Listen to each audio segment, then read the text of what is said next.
Olá, queridos.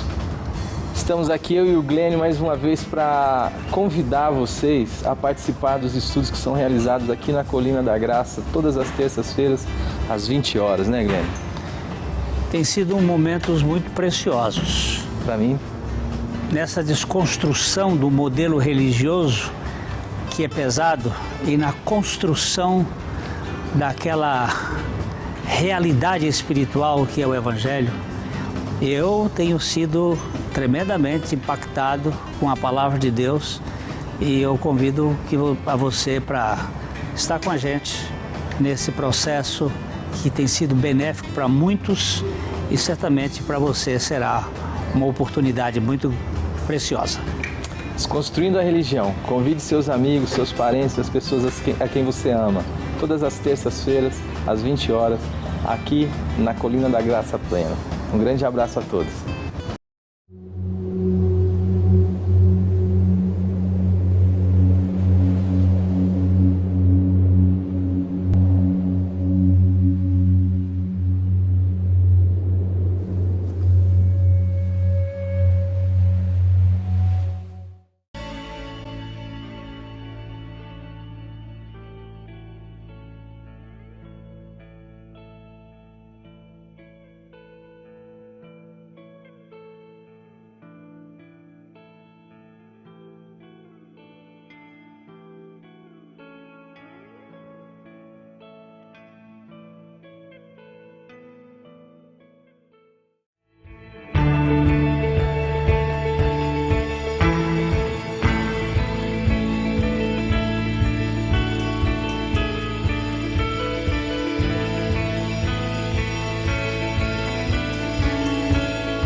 O livro de Daniel é um livro histórico, profético.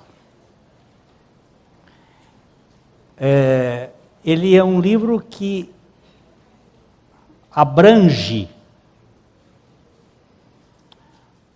todo o período do tempo dos gentios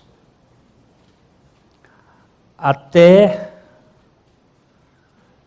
a segunda vinda de Cristo à Terra. Ele tem uma visão bem ampla, é muito detalhado, é um livro que contém profecias tão exatas que alguns acreditam que ele foi escrito depois que as profecias aconteceram.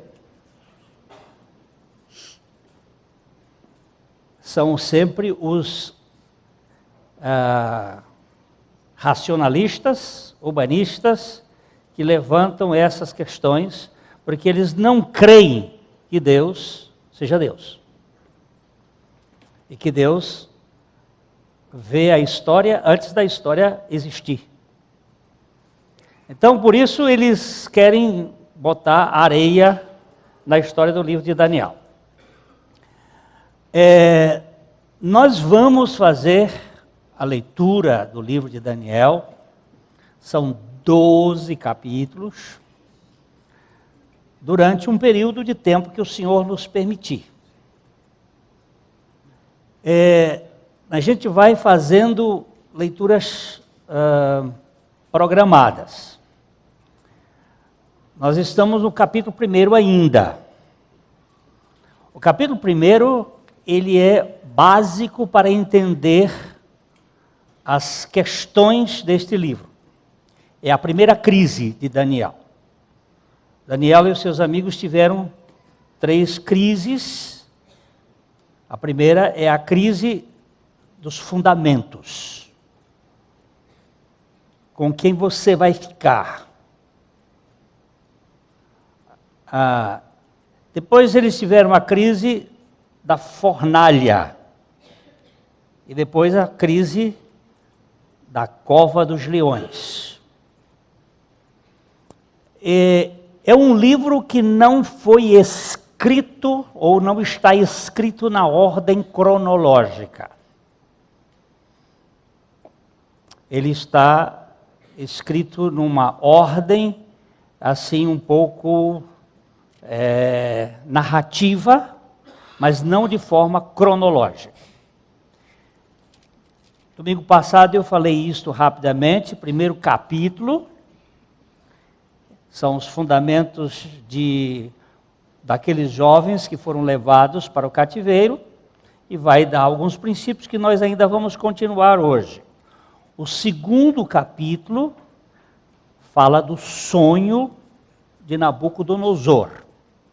É um sonho muito detalhado, cheio de pormenores, e que fala desde a Babilônia em 605 até o reino do anticristo, que é o 7º reino deste período. Depois nós temos o capítulo 3, que é a imagem de Nabucodonosor. Esta imagem ela é muito significativa. Nós já falamos aqui um pouco, domingo passado, do Tamuz e o falo e da filosofia que está por trás deste processo. O capítulo 4 é o sonho com a árvore de Nabucodonosor. Aí é um outro sonho, e Deus vai mostrar alguns aspectos ligados ao governo babilônico. Aí saltaríamos para o capítulo 7. Do 4 nós vamos para o 7. Porque nós estamos querendo fazer a ordem cronológica. O 7º, ele vai tratar da visão dos 4 animais. Porque no sonho de Nabucodonosor, ele vê os 4 governos como cabeça de ouro, peito de prata, quadril de bronze, pernas e pés de ferro misturado com barro. E nós vamos verificar que isso são 4 governos mundiais: Babilônia, Medo-Persa, grego e romano. E até embaixo os pés com seus artelhos, que vai ser o reino do anticristo, com as 10 nações mundiais que vão assumir as posições da governabilidade da nova ordem. Muito bem. Eles são vistos como metais, que vão desvalorizando e ficando mais pesado, mais duro. Ouro, prata, bronze, ferro, misturado com barro. Para os homens é visto assim, para Deus ele é visto como 4 animais. O leão, o urso,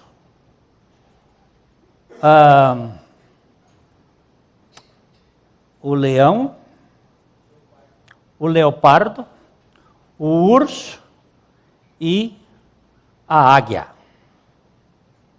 E aí ele vai mostrando aquelas realidades, o que está por trás. Depois nós vamos partir para o capítulo 8º, que é o carneiro e a visão do bode. E como é que isso se difundiu no mundo, esta filosofia do carneiro e do bode, que é uma filosofia humanista, de controle de pessoas. Depois nós vamos ver o capítulo 5. Do capítulo 4 nós passamos para o 7, do 7 para o 8, do 8 nós voltamos para o 5. O banquete de Beltesazar, que é quando Babilônia cai por terra. E aí nós vamos para o capítulo 9, do 5 nós vamos para o 9, e no 9 nós vamos verificar as 70 semanas de Daniel, que é o tempo do cronômetro de Deus. Deus tem um cronômetro com o povo de Israel. São 70 vezes 7, 490 anos. Deus sempre tratou com Israel com 490 anos em 4 vezes. Ele não leva em conta o tempo da escravidão. Mas isso é para quando chegar lá. Aí nós vamos voltar para o capítulo 6. Do 9 a gente volta para o 6, a cova dos leões. Onde Daniel é provado aos 85 anos. Quando ele esteve na noite com os leões. Foi aquela noite da comunhão mais íntima de um homem já encanecido, confiando num Deus que é o mesmo. E dali nós vamos partir para os 3 últimos capítulos, 10, 11 e 12, que falam das visões finais, que é o tempo do anticristo, que é o tempo que nós estamos chegando. Meus cálculos, é possível que nós terminemos o livro já com o anticristo na Terra. Com ele já no seu trabalho bem ativo. Eu quero que vocês saibam que nós não temos muito tempo mais, segundo o cronômetro de Deus. Só que eu não posso dizer se vão ser 3, 4, 5, 6, 7, 8, 10 anos. Mas não é muito mais tempo, não. E não é para botar medo em ninguém, não. É simplesmente para dizer, o Senhor tem o seu cálculo. Então, nós vamos ler os versículos de 1 a 21, de novo, do livro de Daniel, capítulo 1. De novo, preste atenção, nós vamos ler Bíblia. Nós vamos ficar com Bíblia. Porque nós precisamos de firmeza na palavra de Deus. E hoje nós vamos depois selecionar só 7 versículos. De 1 a 7, de novo. Depois nós vamos ver o que gastamos esse tempo. Depois nós vamos ver de 8 a 16. E depois de 17 a 21. São divisões assim para entendermos algumas coisas. Mas nós vamos ver os 21 versículos. A Leda vai ler versículo por versículo. E depois nós vamos pegar e vamos caminhar nessa riqueza de detalhes.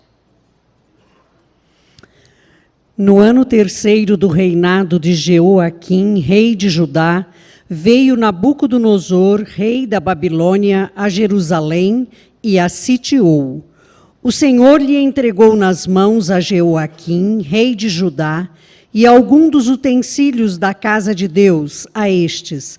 Levou-os para a terra de Sinar, para a casa do seu Deus, e os pôs na casa do tesouro do seu Deus.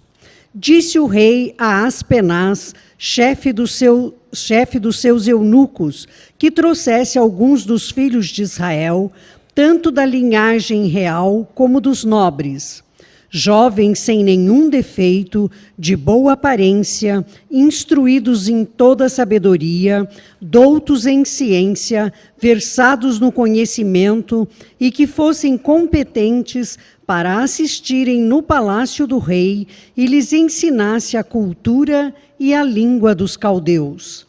Determinou-lhes o rei a ração diária, das finas iguarias da mesa real e do vinho que ele bebia, e que assim fossem mantidos por 3 anos, ao cabo dos quais assistiriam diante do rei. Entre eles se achavam dos filhos de Judá, Daniel, Ananias, Misael e Azarias. O chefe dos eunucos lhes pôs outros nomes, a saber, a Daniel, o de Beltesassar, a Ananias, o de Sidraque, a Misael, o de Mesaque, e a Azarias, o de Abdenego. Resolveu Daniel firmemente não contaminar-se com as finas iguarias do rei, nem com o vinho que ele bebia. Então pediu ao chefe dos eunucos que lhe permitisse não contaminar-se. Ora, Deus concedeu a Daniel misericórdia e compreensão da parte do chefe dos eunucos. Disse o chefe dos eunucos a Daniel: tenho medo do Senhor, o rei, que determinou a vossa comida e a vossa bebida, porque, pois veria ele o vosso rosto mais abatido do que os outros jovens da vossa idade. Assim, poríeis em perigo a minha cabeça para com o rei. Então, disse Daniel ao cozinheiro-chefe, a quem o chefe dos eunucos havia encarregado de cuidar de Daniel, Ananias, Misael e Azarias: experimenta, peço-te, os seus servos 10 dias, e que se nos deem legumes a comer e água de beber. Então se veja diante de ti a nossa aparência e a dos jovens que comem das finas iguarias do rei. O segundo, vires, age como os teus servos. Ele atendeu e o experimentou 10 dias. No fim dos 10 dias, a sua aparência era melhor. Estavam eles mais robustos do que todos os jovens que comiam das finas iguarias do rei. Com isto, o cozinheiro-chefe tirou deles as finas iguarias e o vinho que deviam beber e lhes dava legumes. Ora, a estes 4 jovens, Deus deu o conhecimento e a inteligência em toda cultura e sabedoria. Mas a Daniel deu inteligência de todas as visões e sonhos. Vencido o tempo determinado pelo rei para que os trouxessem, o chefe dos eunucos os trouxe à presença de Nabucodonosor. Então o rei falou com eles, e entre todos não foram achados outros como Daniel, Ananias, Misael e Azarias. Por isso passaram a assistir diante do rei. Em toda matéria de sabedoria e de inteligência sobre o que o rei lhes fez perguntas, os achou 10 vezes mais doutos do que todos os magos e encantadores que havia em todo o seu reino. Daniel continuou até ao 1º ano do rei Ciro. Concede-nos, Pai, a tua graça para vermos a tua palavra à luz da revelação do teu Espírito Santo. Em nome de Jesus. Amém. Nós dissemos que vamos ler este capítulo em 3 etapas, de 1 até 7, de 8 até 16 e de 18 até 3. Vamos voltar a ler de 1 até 7. Bíblia não se lê como se lê jornal. Jornal a gente lê e vai embora. Bíblia não. Bíblia você vai e volta. Vai e volta. Vai e volta. Isso chama meditar. Você mede, deu 1 metro. Você mede outra vez, dá o mesmo metro. Mas você tem agora a maior compreensão. Ela não muda. Ela é a mesma. E nós precisamos verificar aqui. Vamos ler o versos de 1 a 7, outra vez, e depois eu vou pegar um por um, ligeiramente. Nessa igreja a gente vai pegar um por um. Leia um, depois eu paro para fazer uma coisa. No ano 3º do reinado de Jeoaquim, rei de Judá, veio Nabucodonosor, rei da Babilônia, a Jerusalém e a sitiou. Presta atenção. No ano, volta lá, amados da minha alma. No ano 3º, Agora você vai para Jeremias 25, 1. Eu vou só chamar a atenção para essa pequena mudança, porque nós falamos da outra vez, que Babilônia tem um cálculo diferente do cálculo do povo de Deus. Eles mudam tudo. O que Deus diz uma coisa, na Babilônia se diz outra coisa. Você vai verificar no verso, diz aí, ó. Palavra que veio a Jeremias acerca de todo o povo de Judá, no ano 4º de Jeoaquim, filho de Josias, rei de Judá, ano que era o 1º de Nabucodonosor, rei da Babilônia. Então tem alguma coisa que está errado, ou então nós precisamos ler com cuidado. Porque aqui fala que é o ano 4º, e volta para lá, e lá fala o ano 3º. E nós falamos aqui, domingo passado, sobre duas bases matemáticas. Eu tive estudando essa semana Dr. John Lennox, o maior matemático vivo hoje no mundo, filósofo e matemático.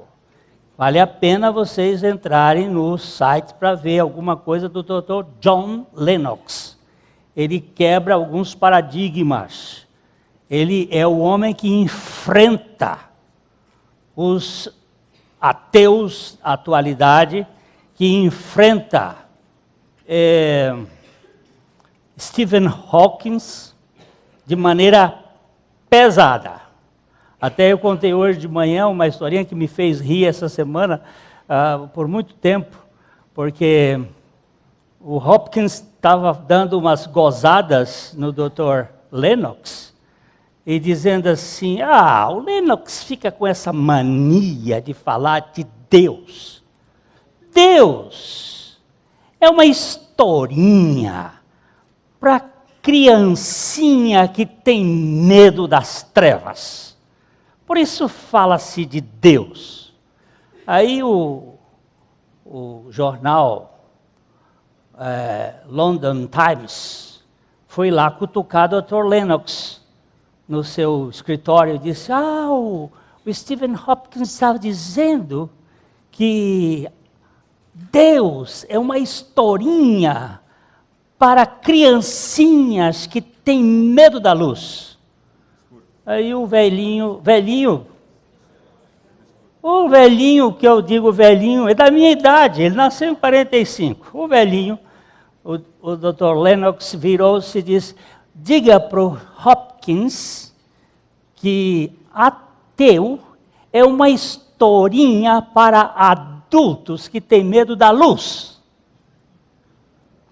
Se você não entendeu isso, é porque você não entendeu nada. Se historinhas para quem tem medo das trevas é Deus, ateísmo é para quem tem medo da luz, que vai ter que prestar contas diante de Deus, então eu tenho que destruir a luz.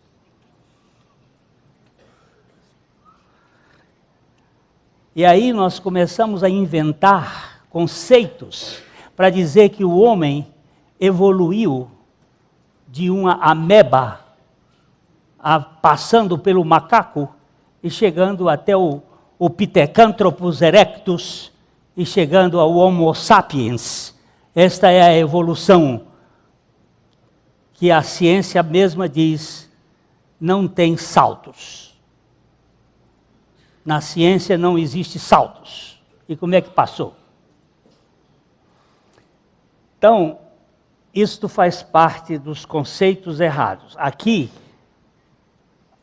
a Bíblia fala o 4º ano é um conceito que para os hebreus está certo e para os babilônios é o 3º ano. Mas nós vamos entender isso mais para frente, que se chama isso paradigma de base 6 e base 10 do logaritmo. É isso que deu esse aparelhozinho aqui. Viu? Mas vamos mais para frente. Então, no terceiro ano, é linguagem babilônica, do reinado de Jeoaquim, rei de Judá, veio Nabucodonosor, rei de Babilônia, a Jerusalém e a sitiou. Nabucodonosor, 605, a primeira invasão. Foram 3 invasões, levando o povo de Deus de Jerusalém para a Babilônia. 605 a.C., 597 e 586. A última, e esse povo foi trabalhado no meio do mais profunda idolatria. Verso 2. O Senhor lhe entregou nas mãos a Jeoaquim, rei de Judá, e alguns dos utensílios da casa de Deus, a estes, levou-os para a terra de Sinar, para a casa do seu Deus, e os pôs na casa do tesouro do seu Deus. Domingo passado, nós levantamos aqui algumas questões, que quem entregou foi o Senhor. Preste bem atenção, Deus é soberano. Não existe acontecimentos fora dos desígnios da soberania de Deus. Ele é quem governa os céus. Ele mesmo vai dizer que ele é quem estabelece reis e ele demove reis. É ele que é soberano. Foi ele quem pôs o Joaquim nas mãos de Nabucodonosor. Foi ele quem permitiu que os utensílios da casa de Deus, utensílios sagrados, fossem levados para a terra de Sinear. Domingo passado nós já falamos o que é isto, que é o princípio de Babilônia que governa este sistema, as forças de Nimrod e os poderes de Grayskull, que nós vamos entender isso mais para frente, que é o poder da feitiçaria. E levou para a terra de Sinear, para a casa do seu Deus, e pôs na casa do seu Deus, a casa do tesouro do seu Deus. Verso 3.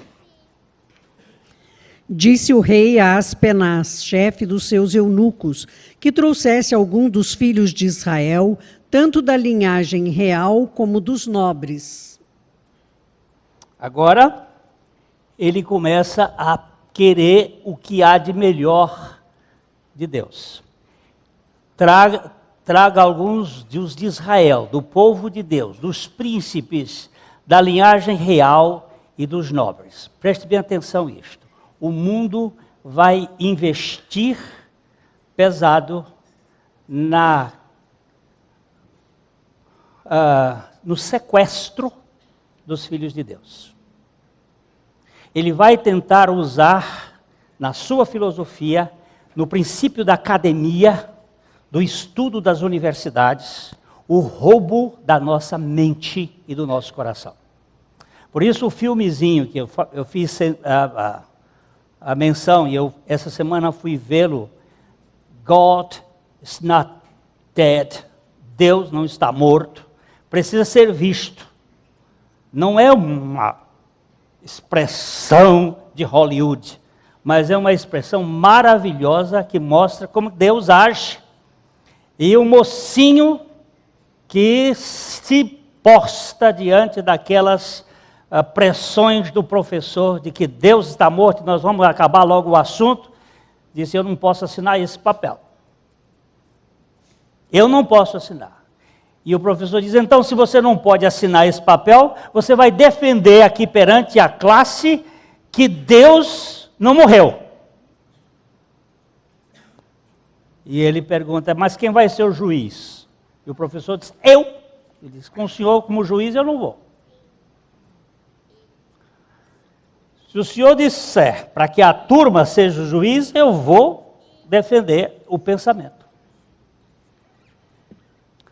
E são 3 aulas, e ele tinha 20 minutos em cada aula, e ele resolve colocar os mesmos argumentos do professor que ele dizia, os mesmos filósofos, e o bichinho foi para a universidade, foi para a livraria, para a biblioteca, e foi caçar, e enfrentou, e Eu não vou contar o resto, que é para quem já viu, quem não viu vai ver. Mas o filmezinho é bom, entendeu? O filmezinho é bom. Eles vão querer, ó, esse cara aqui, o Aspenaz, viu, o chefe dos eunucos, ele é aquele que premia, ó, o significado do nome dele é aquele que premia o escolhido, ou que dá suporte ao escolhido.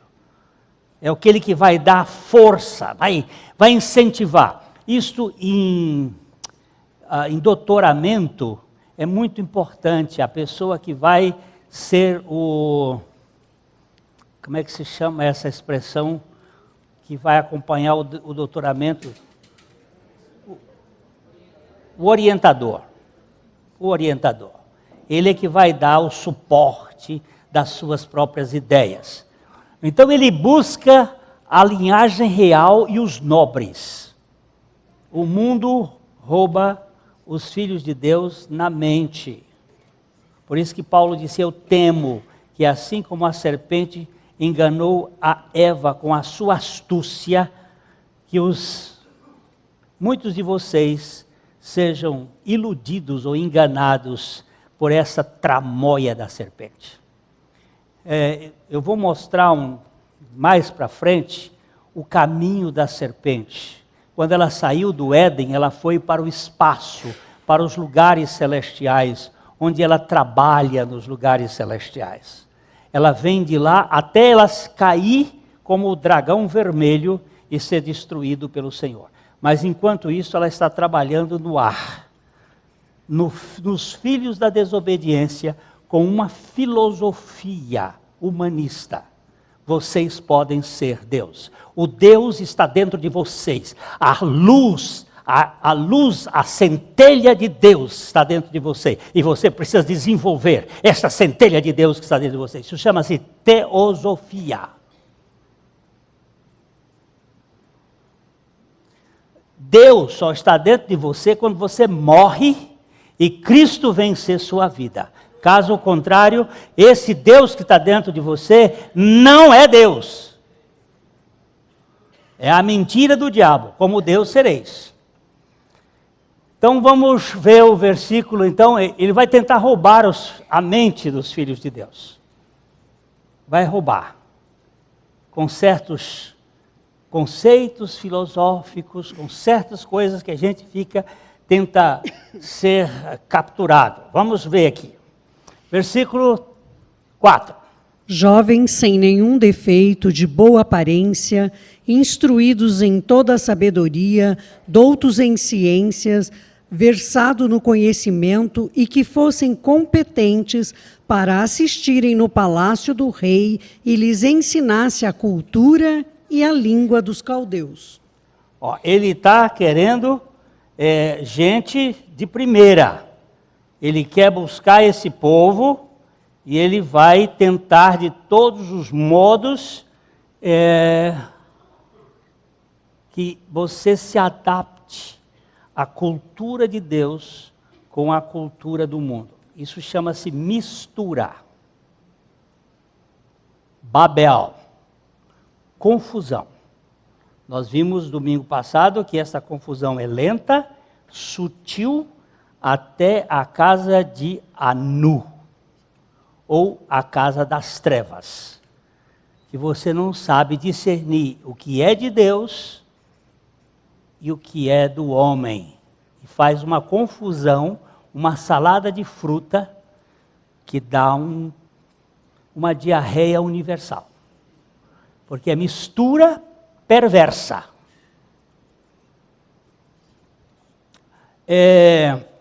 Vamos ver o versículos 5. Determinou-lhes o rei a ração diária, das finas iguarias da mesa real e do vinho que ele bebia, e que assim fossem mantidos por 3 anos, ao cabo dos quais assistiriam diante do rei. Domingo passado nós vimos que estas iguarias representavam oferecimentos aos deuses babilônios tratavam-se de sacrifícios e de consagrações a um panteão de demônios, porque todo ídolo é demônio. Tem o espírito dos demônios. Por isso que Deus diz: não farás para ti imagem semelhante a alguma, nem acima dos céus, nem abaixo da terra, nem nas águas abaixo da terra. Porque eu sou o Senhor teu Deus, e só a mim adorarás. Toda forma de idolatria é abominável diante do Senhor. Tanto as idolatrias feitas de madeira, de ferro, de pau, como as idolatrias feitas de gente. Quando você chama um jogador de futebol de ídolo, quando você chama um artista de cinema de ídolo, você é tão idólatra quanto aquele que constrói de madeira. Esse é meu ídolo. Ídolo é vanidade, é vacuidade. Uma pessoa que conhece as Escrituras sabe que a última expressão do Evangelho de João, da primeira carta de João é esta: filhinhos, livrai-vos dos ídolos. Então havia uma idolatria e um oferecimento nessa comida. E essa comida aqui representa a mistura de adoração a esses deuses estranhos. E Daniel estava prestando atenção. Depois, quando a gente for estudar os versículos de 8 a 16, nós vamos verificar que aquela comida de Daniel, que é comida iguaria simples, é para gente fraca. Porque no reino de Deus, o fraco é que é forte. Eles não queriam comer comida que vinha contaminada com a adoração aos demônios. Versículo 6. Entre eles se achavam dos filhos de Judá, Daniel, Ananias, Misael e Azarias. Então haviam outros, mas estes 4 vão se distinguir. Eles são filhos de Judá, portanto, da tribo de onde veio Davi, da tribo de onde vem a realeza e da tribo de onde veio Jesus. Aqui está se referindo ao louvor, porque Judá significa louvor. De Judá vem Siló, e Siló é aquele que nos traz ao descanso. Aquele que se basta e nos traz ao descanso. Esses 3, e começa com Daniel, Ananias, Misael e Azarias. O verso seguinte vai dizer que Babilônia muda não só a forma de contar, mas muda também os nomes das pessoas. Eu acho que vocês já devem ter visto alguns artistas que acrescentam palavras, letras ao seu nome. Isso faz parte desse conceito cabalístico babilônico. Outros mudam os nomes. Muitos artistas mudam os nomes. E esse processo é um processo babilônico de influenciar as pessoas com os poderes da serpente. Os poderes da serpente estão nos chakras, que forma o sigma da serpente. São os 7 chakras. E eu tenho a força. Isto influencia uma turma de jovens que tem usado estas forças através até mesmo desse instrumento aqui. E onde eles trafegam. Mas isso mais para frente. Eu só vou deixando coisa para frente. Os chefes do eunuco mudou os nomes de Daniel para de Belsazar, o de Ananias para o de Sadraque, o de Misael para Mesaque e o de Azarias para Abdenego. Preste bem atenção nisso aqui. Daniel significa Dan, Deus, El Deus, meu juiz. Deus é meu juiz. Para Beltesazar, Bel, o Deus do ar. Quem é o Deus do ar? Quem é o príncipe da potestade do ar? Como é que ele chama? A serpente. O caminho da serpente. O antigo dragão. Bel, te proteja. Bel, se seja o teu protetor. Bel, cuide de ti. Em vez de o Senhor me julgue, que você vai ter uma proteção de Bel. O Ananias, que significa Jeová, é amor. Ele terá um nome de Sadraque, o servo do Deus Acu, ou o Deus Lua. Sadracu. O servo, o que vai se prostrar perante o Deus Acu. Que também é chamado de Moloque. Aí você diz, eu já ouvi falar nesse cara. Quem é Moloque?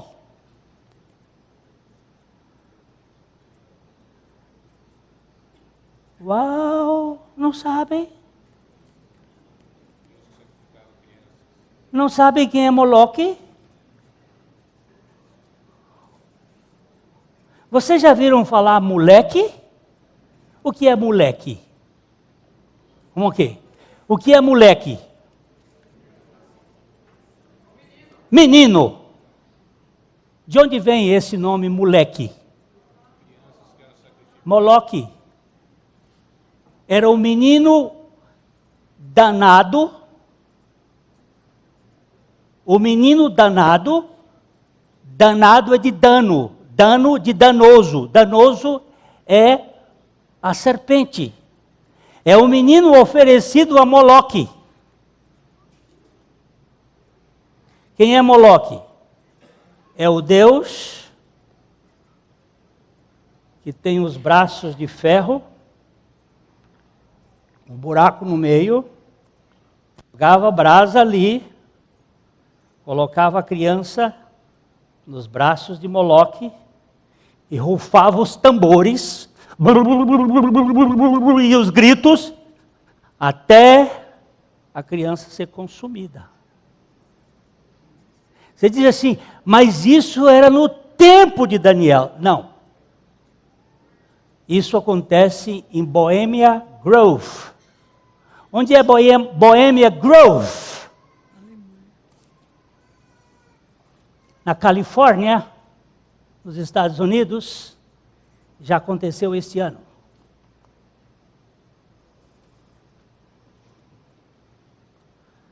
Que isso, Glênio? Mas os jornais diriam, os jornais pertencem a um sistema que controla.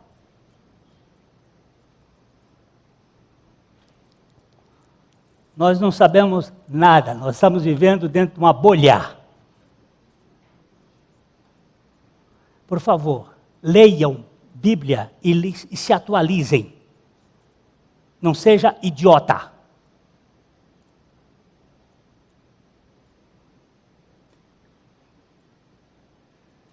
Misael, Deus,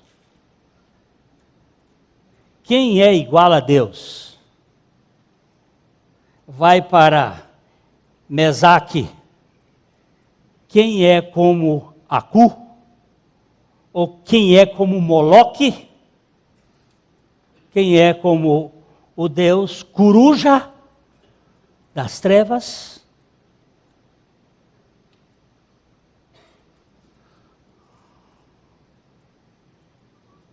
Deus é uma historinha para crianças que têm medo das trevas. Ateísmo é uma historinha para adultos que têm medo da luz. Quem é que anda nas trevas, no escuro? Nós não somos das trevas, nós somos da luz. Nós temos revelação de um Deus que se fez luz. A luz veio ao mundo, mas os homens amaram mais as trevas do que a luz, porque as suas obras eram más. E Abdenego, Azarias, que é Deus, é o teu ajudador, vai para Abdenego, um servo de Nego, ou o servo do Deus Sol. Você vai encontrar esses deuses dentro do princípio de Babilônia, lá no capítulo 10 e 11 de Gênesis, onde eles estão sendo formatados. Que era construir uma torre cujo tope chegasse até os céus, onde o zodíaco seria a forma de governabilidade do mundo. Até hoje, nos jornais diários, tem a leitura do zodíaco. Qual é o seu signo? Me perguntou a jovem. Estava conversando comigo e perguntou qual é o seu signo. Eu disse, o meu signo é da cruz. Ela disse, não, eu quero saber qual é o ano, qual é o mês que você nasceu. Eu disse, bem, o mês que eu nasci aí num mês do ano. Mas eu já sabia que ela ia querer saber de onde vinha. Eu nasci aí num dia do ano. E o meu signo é o signo da cruz. Ela disse, não tem nenhum signo da cruz. Eu digo, tem sim, senhora. Tem sim, senhora. Estes outros aí são mentiras.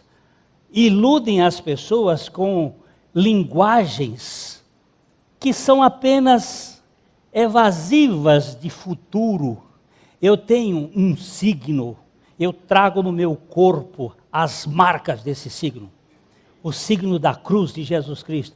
Ah, eu bem vi que você devia ser membro dessa turma de crente. Eu digo, essa turma de crente crê numa coisa chamada suficiência de Jesus Cristo. Ela diz, não, eu creio nessas coisas assim, eu tenho o meu futuro para fazer. E eu digo, eu tenho o meu futuro feito. O meu já está feito. Em Cristo Jesus. Isso foi viajando de avião recentemente para Teresina. O mundo sempre vai buscar os melhores filhos de Deus para o seu serviço. Busca atrelar o caráter santo com as técnicas da sabedoria humana para confundir se é de Deus quem dá a sabedoria ou se é o homem que consegue êxito pela sua capacidade e pelos seus esforços.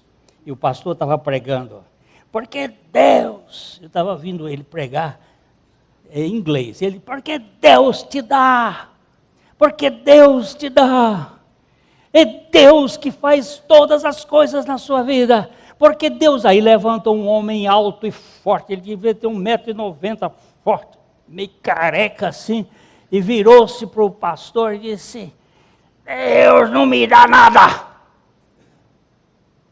Eu tenho que levantar 5 horas da manhã. Eu tenho que dirigir meu caminhão. Eu tenho que fazer isto. Eu tenho que fazer aquilo. Eu tenho que fazer aquilo outro. Deus não me dá coisa nenhuma. Todo mundo ficou assim calado. E o pastor disse, quem é que te dá esta energia toda? Quem foi que te deu a vida? Quem te deu este pouco de inteligência que você tem? O pastorzinho era bravo, moço. E aí ele foi gritando, Quem foi que te deu tudo isto? A minha mãe está numa cadeira de rodas. Ela não consegue mais andar, mas ela vive adorando Deus que lhe deu uma vida, ainda que sofrida. E ela glorifica esse Deus. Quem é que te deu essa força toda e essa saúde que você tem? Calou. Não disse mais nada. Deu até a estupidez de você poder ir contra ele. Mas ele ama você loucamente, cara. Quem é que você pensa que você é? Se Deus não estivesse por trás de tudo isso. Até mesmo das doenças, ao permiti-las.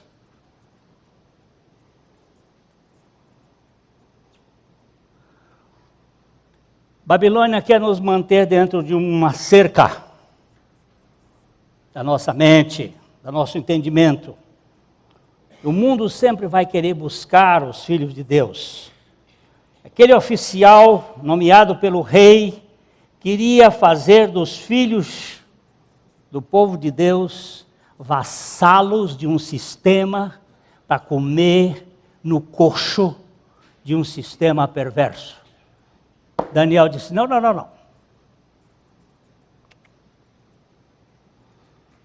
Nós não vamos entrar nesta. Provavelmente todos os itens que foram apresentados ali naquele menu eram provenientes de animais sacrificados aos deuses da Babilônia.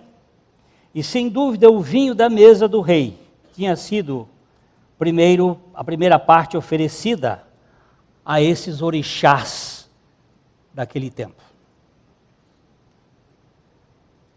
A questão era, as porções do alimento e a bebida não eram inteiramente sujas, mas tinham sido contaminadas pelo contato com o uso do culto pagão.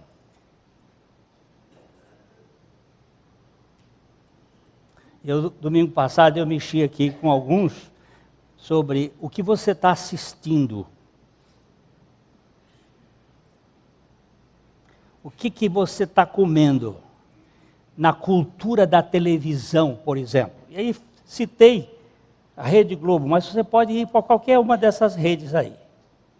O que eles estão colocando na comida do divertimento do povo que senta horas e horas na frente da janelinha, assistindo Sodomia e Gomorreia. E comendo isto de prato cheio. Ninguém, meu irmão, no reino de Deus, ninguém vai vigiar ninguém. Mas você é responsável por aquilo que você está colocando diante dos seus olhos e no seu coração. Você e eu somos responsáveis. Deus não vai proibir você de ver. E nem vai lhe punir porque você vê, mas você vai sofrer as consequências por aquilo que você vai receber.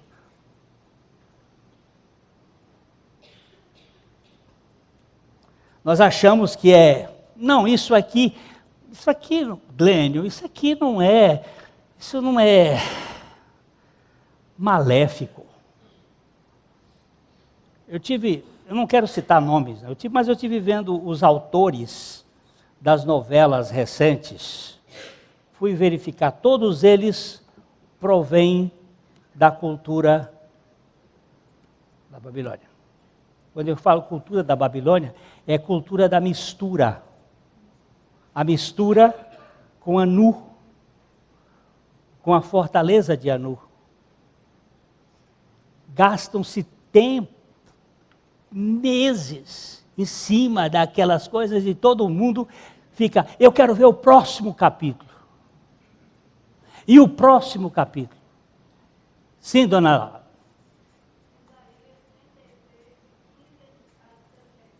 Por favor, Isaías 36 Hein? 33? 33 de 15 a 17.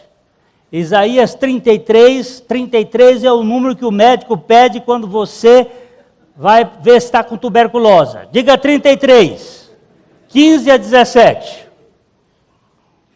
O que anda em justiça e fala o que é reto, o que despreza o ganho de opressão, o que com gesto de mãos recusa aceitar suborno, o que tapa os ouvidos para não ouvir falar de homicídios e fecha os olhos para não ver o mal, este habitará nas alturas, as fortalezas das rochas serão o seu alto refúgio, o seu pão lhe será dado, as suas águas serão certas. Os teus olhos verão o rei na sua formosura, verão a terra que se estende até longe. Agora vamos voltar para o 15, para ver uma coisa. O que anda em justiça não é a sua justiça, mas a justiça de Cristo, que lhe é imputada. O que anda em justiça e fala o que é reto, que despreza o ganho da opressão, que com um gesto de mão recusa aceitar suborno. Você já imaginou isso no Brasil atual? Hã? O que tapa os ouvidos para não ouvir falar de homicídios e fecha os olhos para não ver o mal. Aí ele vai dizer: este habitará nas alturas e nas fortalezas das rochas, serão o seu alto refúgio, o seu pão lhe será dado, as suas águas serão certas. Quem são estes que recusam comer essa podridão? Daniel, Ananias, Azarias e Misael. Mas hoje, o menino do filme. E quem mais? Tantos quantos o Senhor nosso Deus colocar no nosso coração, de que nós não vamos nos contaminar com os manjares que vêm da mesa do rei. Nós precisamos saber selecionar o que vamos comer. Ninguém vai me obrigar. Na minha televisão lá em casa, tem um negocinho chamado controle remoto. E tem um botãozinho que eu posso ir para frente ou para trás. Agora vou contar uma historinha e vamos embora hoje. E aí volta domingo que vem, do outro domingo que nós vamos assim até Jesus voltar. Ou eu morrer. Mas, o que eu ia contando?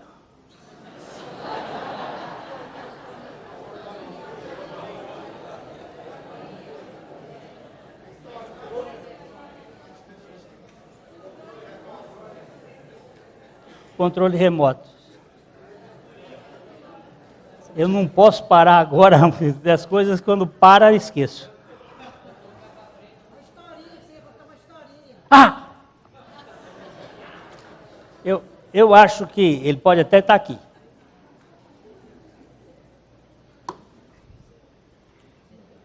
Na ordem de vícios. Vícios. Primeiro vício mais elementar é fumo. Muito terrível, mas um vício que... Depois, um dos vícios mais perigosos, maconha. Mais perigosa do que crack e do que cocaína. Maconha. Eu estou falando porque eu tenho pessoas próximas que estão sendo tratadas e que os estudiosos dizem, muito mais difícil. Depois, nas hierarquias, outro vício dificílimo de ser tratado é sexo. pornografia, é vício. É vício endógeno. Ele precisa de um estímulo, mas ele é produzido, as toxinas são produzidas dentro do sujeito. E o prazer, as endorfinas. E o outro vício mais perigoso de todos é religião. Mais perigoso, mais difícil de ser tratado. Mas esse era viciado em sexo pornográfico. E ele deitava-se, quarto dele na cama, de frente para a televisão, a mulher dormia e ele ia ver pornografia. Porque a pessoa fica viciada, ele não pode nem pensar em ter sexo sem ver pornografia. Esse Deus da pornografia é muito comum, Priapo. Tem um chamado priapismo entre os gregos e os babilônios também usavam ele. Priapo ou Priapo. E ele, quando a mulher mexia, ele mudava. Era só ela mexer. E a bichinha roncava. Então, no ronco, ele ficava ali. Quando ela... Aí um dia, ele conversando comigo, disse... Nós falamos isso no encontro de homens. Porque nós trabalhamos com a verdade. E na verdade, a gente trabalha com a luz. E na luz, a gente não tem medo. Que a luz veio ao mundo e os homens amaram mais as trevas do que a luz, porque as suas obras eram más. Quem pratica o mal aborrece a luz, mas quem pratica a verdade vem para a luz. Não é quem pratica o bem, quem pratica a verdade vem para a luz. Porque as suas obras são feitas em Deus. Aí eu digo, espera aí, você está enganando quem? Sua mulher? Você ou Deus? Quem que você está enganando? Sua mulher, coitadinha. E coitadinha é bem coitadinha mesmo. É mau coito. Sua mulher está lá no 10º sono. Você se enganando. Você é um idiota. Porque Deus sabe de tudo isto e ainda não ficou decepcionado com você. Porque Deus não espera nada de você a não ser isto. Então, meu caro, em vez de você ficar aí se escondendo na mentira, vem para a luz. E chega para Jesus e diz assim, vem assistir pornografia comigo. Porque o Senhor sabe todas as coisas, o Senhor sabe como é que eu estou. E ele me disse assim, você é louco. Eu digo, já o Evangelho me disse que isso é loucura mesmo. Faz tempo que Paulo disse que a palavra da cruz é loucura para os que se perdem, mas para nós é o poder de Deus, mas depois ele disse que o Evangelho é loucura. E é uma loucura sábia, muito mais sábia do que os homens. Mas ele estava querendo, e quando a gente quer, a gente clama ao Senhor misericórdia. E passado um tempo, eu não sei quanto tempo, não sei se um ano, ele disse para mim assim, Glênio, sumiu. Sumiu. E sumiu.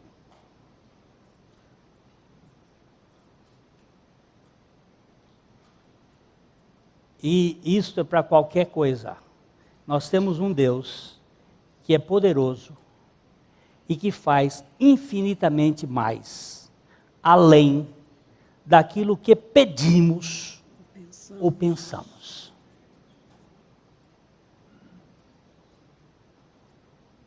Eu não sei se ele está aqui, mas se ele tivesse, pode até dar um testemunho, porque ele já saiu das trevas, ele está na luz. E no reino da luz nós não temos mais medo de ninguém. Não temos medo de Virginia Woolf, nem do lobo mau, nem da vovozinha. Nós estamos libertos de todo o império das trevas, porque nós entramos, foi no castelo do Filho do seu amor, e estamos livres. Este é o Evangelho. Então eu estou nos fundamentos, para poder entender o que vai acontecer.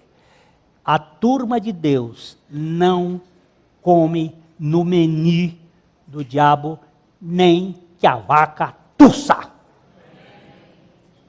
Mas quem diz isto, não sou eu, não é ninguém que vai, não é seu pai, não é sua mãe, não é ninguém. É você e Deus, diante do Senhor. Quem tem que determinar isso é você e o Senhor. E o Senhor conhece seu coração muito bem. Você não conhece, eu também não. Eu gosto muito do Salmo 19, quando ele diz assim: quem é que pode conhecer os próprios erros?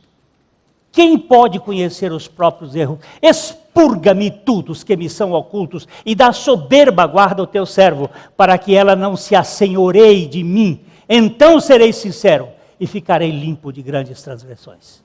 Sejam agradáveis as palavras da minha boca, e o meditar do meu coração perante a tua face, ó Senhor, rocha minha e Salvador meu. Isso eu entendo, que é um Deus furioso de amor e de graça, capaz de mostrar o escondido da minha alma, o oculto do meu coração, e torná-lo como a luz do dia, e fazer com que eu não viva na mentira do inferno, nem comendo a comida que o diabo preparou na sua cozinha maldita. Tem um cara aí que é um cozinheiro chamado de Hell. Hein? Hell Kitchen, cozinha do inferno, cozinha do inferno. Esse homem deixou a filha do nosso professor lá em Wheaton. A filha dele ficou transtornada aqui, ele teve que arranjar um cachorro para ajudar a menina, porque esse sistema é um sistema de exigência, de perfeccionismo, de absoluteidade, que você precisa ser perfeito, tem que fazer tudo bem feito. E aí Paulo diz assim, eu não alcancei esse nível ainda, mas esquecido das coisas que para trás ficam, eu prossigo para a soberana vocação do Deus que me aceitou e pode me libertar de tudo isto. O Evangelho de Jesus Cristo faz a diferença.